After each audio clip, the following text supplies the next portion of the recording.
If you have a green card and you're interested in applying for your child, it's going to depend on how old they are and where they're living, and if they're living in the United States, what their immigration status is.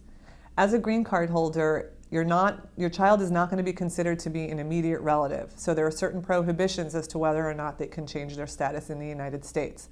If they're here illegally, unfortunately, as a green card holder, your child probably won't be able to get a green card.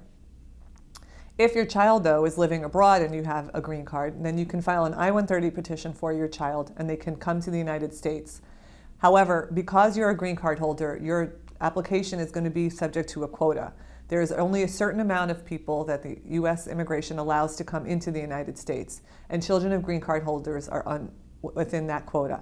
So you can file an I-130 for your child, but it will take a few years before your child is allowed to come, depending on what country you're from. Most countries, it can take about 2 to 3 years. Unfortunately, if your country is Mexico, it could take a much longer period of time, or the Philippines, and in sometimes instances, China.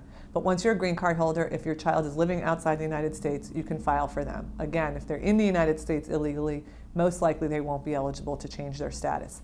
If you have a green card and you're interested in applying for your child, please contact my office and I'd be happy to discuss your situation and whether we can bring your child to the United States or legalize their status if they're here.